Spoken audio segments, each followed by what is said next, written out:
परिचय। अरुण, प्लग में कील मत डालो, तुम्हें बिजली का झटका लग जाएगा।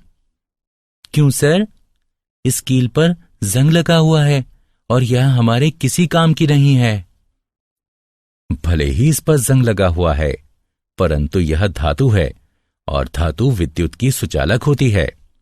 यदि तुम इसे प्लग में लगाओगे तो तुम्हें झटका लगेगा। अरे, फिर तो आपने मुझे बचा लिया। बच्चों, इस अध्याय में हम धातुओं व अधातुओं, उनके भौतिक व रासायनिक गुणधर्मों, उनकी प्राप्तियां तथा उनके संक्षारण के विषय में जानेंगे।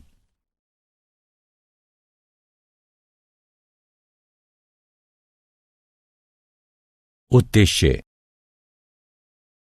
इस पाठ के अंत में आप निम्न करने में सक्षम हो जाएंगे: धातुओं व अधातुओं के भौतिक एवं रासायनिक गुणधर्मों का वर्णन करना, यह समझना कि धातुएं कैसे प्रतिक्रिया करती हैं, धातुओं की उपस्थिति की व्याख्या करना, संक्षारण की व्याख्या करना। भौतिक गुणधर्म धातुएं। दैनिक जीवन में आप अनेक धातुओं एवं अधातुओं के संपर्क में आते हैं। उदाहरणार्थ, वह हथौड़ा जिससे आप कील ठोकते हैं एक धातु है। लोहे से निर्मित कील भी एक धातु है। आइए धातुओं के भौतिक गुणधर्मों पर दृष्टि डालते हैं। धातुओं के भौतिक गुणधर्म निम्नलिखित हैं। भौतिक अवस्था। धातुएं कमरे के तापमान पर ठोस होती हैं। उदाहरणार्थ, लोहा, एल्यूमीनियम। केवल पारा एक तरल धातु है। ताप व विद्युत के सुचालक। धातुएं विद्युत की सुचालक होती हैं क्योंकि उनमें मुक्त इलेक्ट्रॉन होते हैं। उदाहरणार्थ, तांबा व चांदी ताप व विद्युत के सर्वोत्तम चालक हैं, जबकि सीसा ताप का सबसे बड़ा कुचालक है। आघात वर्ध्य। कुछ धातुओं को पीट पीट कर पतली चादर अर्थात फॉइल के रूप में ढाला जा सकता है। उदाहरणार्थ, लोहे को गर्म किया जाता है और फिर पीट पीट कर उसे विभिन्न वस्तुओं, फाइलों व आकारों में ढाला जाता है। तन्य। धातु से पतले तार भी खींचे जा सकते हैं। उदाहरणार्थ, 100 ग्राम चांदी से लगभग 200 मीटर लंबा तार खींचा जा सकता है। चमक। धातुएं अपनी चमकीली सतह से प्रकाश को परावर्तित करती हैं।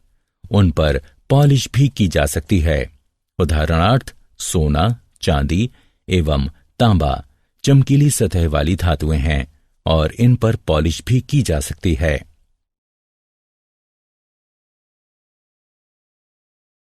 भौतिक गुणधर्म अधातुएं। आइए अब अधातुओं के भौतिक गुणधर्मों की बात करते हैं। भौतिक अवस्था। अधातुएं कमरे के तापमान पर ठोस, द्रव अथवा गैसीय अवस्था में पाई जाती हैं। गैस ऑक्सीजन, क्लोरीन, फ्लोरीन, द्रव ब्रोमीन व ठोस कार्बन। अनाघात वर्ध्य व अतन्य। अधातुएं भंगुर होती हैं तथा उनसे ना तो तार बनाए जा सकते हैं और न ही उन्हें पीटकर पतली चादर के रूप में ढाला जा सकता है। ऊष्मा एवं विद्युत की कुचालक। अधातुएं ऊष्मा एवं विद्युत की कुचालक होती हैं, किंतु ग्रेफाइट कार्बन एक अपवाद है क्योंकि वह ऊष्मा का सुचालक है और इलेक्ट्रोड बनाने के काम आता है। चमक ना होना। अधातुओं में चमक नहीं होती और वे प्रकाश को परावर्तित नहीं करती।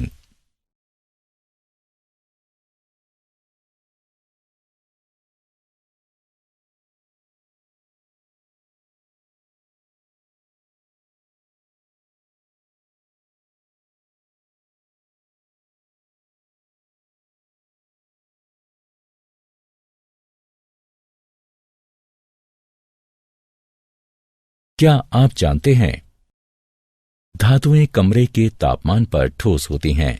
इसका केवल एक अपवाद है, पारा, जो कि द्रव है। तरल धातु पारा ऊष्मा व विद्युत का सुचालक है। इसका घनत्व बहुत अधिक होता है। यह अत्यधिक विषैला होता है। अधातुएं विद्युत की कुचालक होती हैं, तथापि ग्रेफाइट, जो कि कार्बन का एक रूप है, विद्युत का सुचालक है। धातुओं के रासायनिक गुणधर्म। अब धातुओं के कुछ रासायनिक गुणधर्मों पर दृष्टि डालते हैं।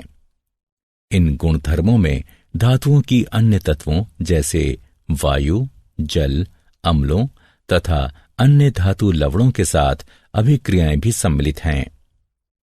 वायु के साथ अभिक्रिया। जब धातुएं वायु के संपर्क में आती हैं तो वे धातु ऑक्साइड निर्मित करती हैं।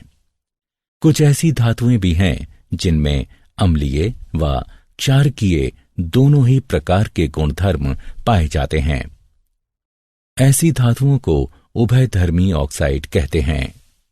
जल के साथ अभिक्रिया। जब धातुएं जल के संपर्क में आती हैं तो वे धातु हाइड्रोक्साइड तथा हाइड्रोजन निर्मित करती हैं। धातुएं जल को धातु हाइड्रोक्साइड विलयन बनाती हैं। अम्लों के साथ अभिक्रिया।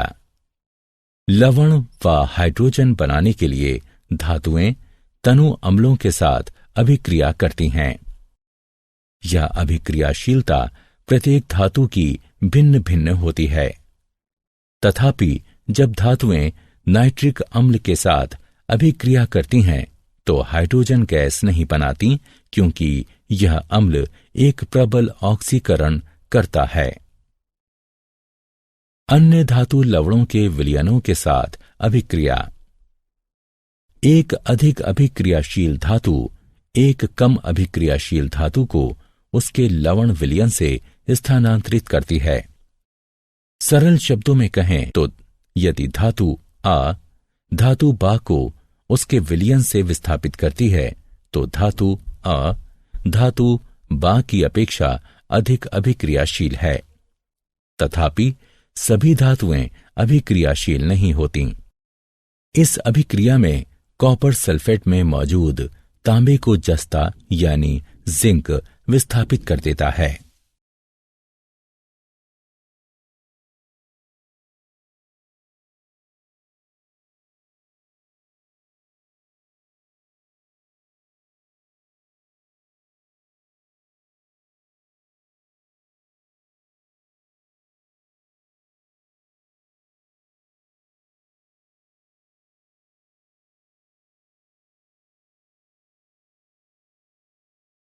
सक्रियता श्रेणी।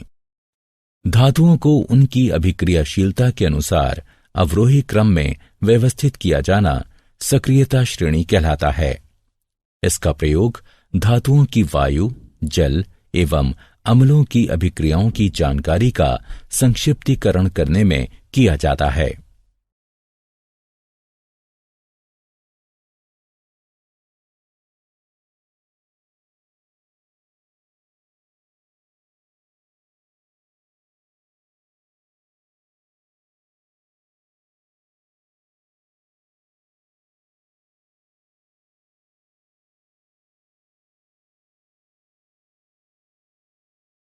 धातुएं एवं अधातुएं कैसे अभिक्रिया करती हैं?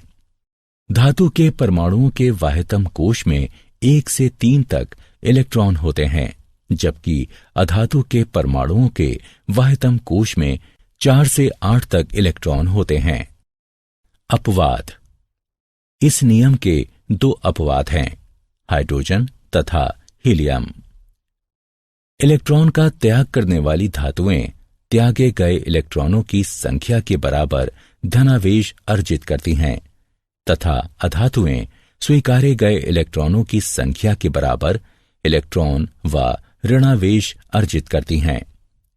जब धातु का कोई परमाणु 1, 2 या 3 इलेक्ट्रॉन अपने संयोजकता कोश से किसी अन्य अधातु परमाणु को देता है, जो कि उन इलेक्ट्रॉनों को स्वीकार किए जाने की क्षमता रखता हो तो उसे वैद्युत संयोजकता कहा जाता है। इसके परिणाम स्वरूप ये दोनों ही परमाणु एक निष्क्रिय गैस का ढांचा निर्मित करते हैं। किसी तत्व के परमाणु से अन्य तत्व के परमाणु में इलेक्ट्रॉनों का स्थानांतरण आयनिक यौगिक कहलाता है।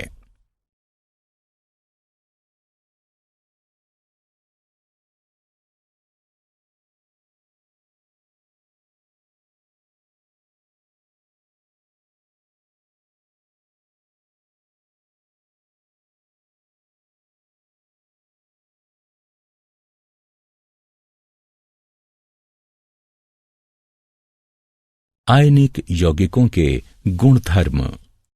आइए आयनिक यौगिकों के कुछ गुणधर्मों पर दृष्टि डालते हैं। भौतिक प्रकृति। आयनिक यौगिक कठोर ठोस होते हैं क्योंकि धनात्मक एवं ऋणात्मक आयनों के मध्य आकर्षण बल अत्यंत प्रबल होता है। ये यौगिक भंगुर होते हैं तथा दबाव डाले जाने पर टूट जाते हैं। गलनांक एवं क्वथनांक। प्रबल अंतर आयनिक आकर्षण को तोड़ने के लिए आवश्यक ऊर्जा की पर्याप्त मात्रा के कारण आयनिक यौगिकों का गलनांक एवं क्वथनांक उच्च होता है। घुलनशीलता। आयनिक यौगिक जल में घुलनशील तथा विलायकों में अविलय होते हैं, जैसे पेट्रोल आदि। विद्युत चालकता। आयनिक यौगिक जब ठोस अवस्था में हों तो विद्युत संचालन नहीं करते, क्योंकि कठोर संरचना के कारण आयनों की गति संभव नहीं होती। किंतु आयनिक यौगिक जब गलित अवस्था में हों तो विद्युत चालकता संभव है, क्योंकि गलित अवस्था में विपरीत आवेश वाले आयनों के मध्य स्थिर वैद्युत आकर्षण बल ऊष्मा के कारण कमजोर पड़ जाता है। इससे आयन स्वतंत्र रूप से गति करने तथा विद्युत संचालन करने लगते हैं।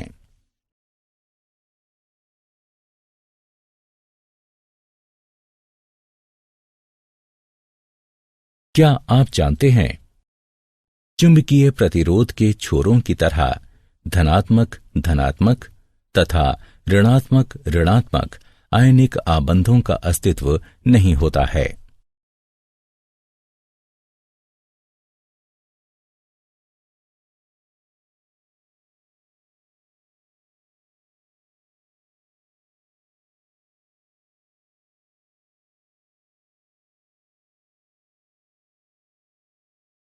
धातुओं की प्राप्ति, धातुओं एवं अयस्कों का निष्कर्षण।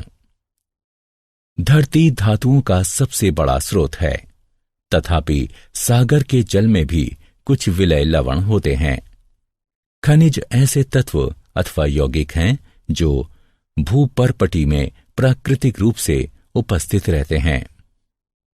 कभी कभी खनिजों में धातु की प्रतिशतता बहुत अधिक होती है, उनसे इसे निष्कर्षित किया जा सकता है।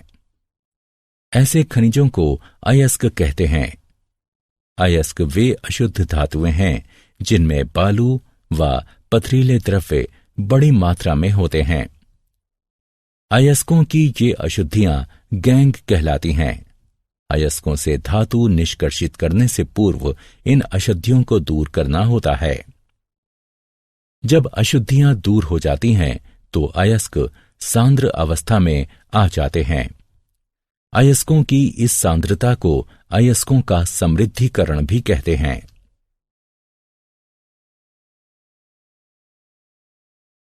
धातुओं का निष्कर्षण। धातुओं को जब उनके अयस्क से पृथक कर दिया जाता है तो वे अपनी अभिक्रियाशीलता के आधार पर वर्गीकृत की जाती हैं। अभिक्रियाशीलता के अनुसार धातुओं का वर्गीकरण विभिन्न समूहों में किया जाता है, जो कि निम्नलिखित है। सक्रियता श्रृंखला में नीचे आने वाली धातुओं का निष्कर्षण। जो धातुएं सक्रियता श्रृंखला में नीचे होती हैं वे बहुत ही अनअभिक्रिय होती हैं। इन धातुओं के ऑक्साइड केवल गर्म करने से ही धातुओं में अपचयित हो जाते हैं। सक्रियता श्रृंखला के मध्य में स्थित धातुओं का निष्कर्षण। जो धातुएं सक्रियता श्रृंखला के मध्य में होती हैं वे मध्यम अभिक्रियाशीलता वाली होती हैं। ये धातुएं प्रकृति में सामान्यतः सल्फाइडों या कार्बोनेटों के रूप में पाई जाती हैं। ऑक्साइड से धातु प्राप्त करना अधिक सरल है, इसलिए पहले इन धातुओं को उनके ऑक्साइडों में परिवर्तित करने की आवश्यकता होती है। अतिरिक्त वायु की दृढ़ उपस्थिति में तापन के द्वारा सल्फाइड अयस्कों को रूपांतरित करने की प्रक्रिया को भर्जन कहा जाता है। सीमित वायु की सुदृढ़ उपस्थिति में तापन के द्वारा कार्बोनेट अयस्कों को रूपांतरित करने की प्रक्रिया को निस्तापन कहा जाता है।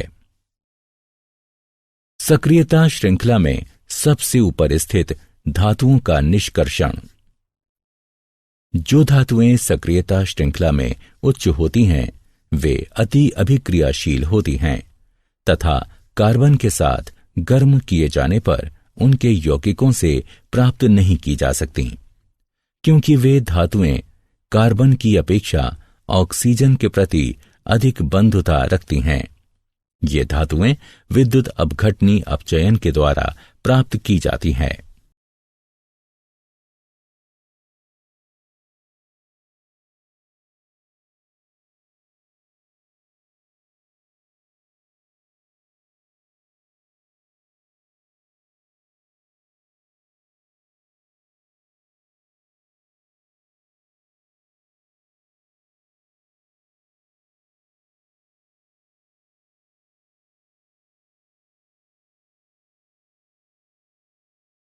धातुओं का परिष्करण।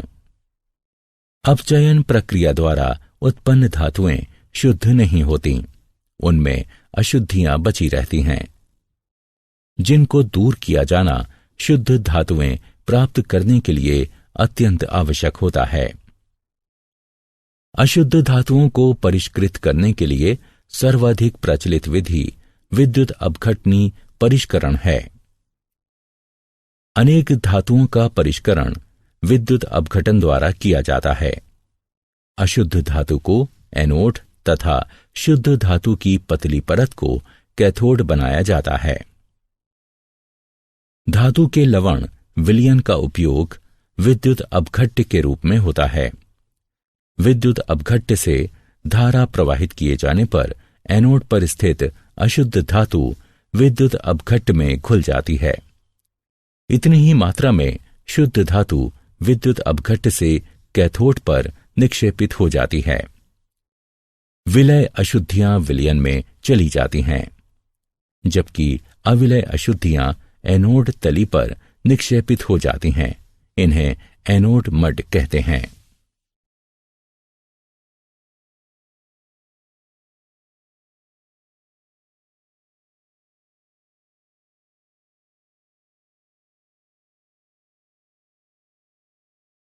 क्या आप जानते हैं चांदी, सोने व प्लेटिनम के परमाणु सरलता से ऑक्सीकृत नहीं होते, इसलिए चांदी, सोने एवं प्लेटिनम एनोड से टैंक की तली पर यूं ही गिर जाते हैं, जहां वे विद्युत अपघटन परिष्करण प्रक्रिया पूर्ण होने के पश्चात टुकड़े टुकड़े हो जाते हैं।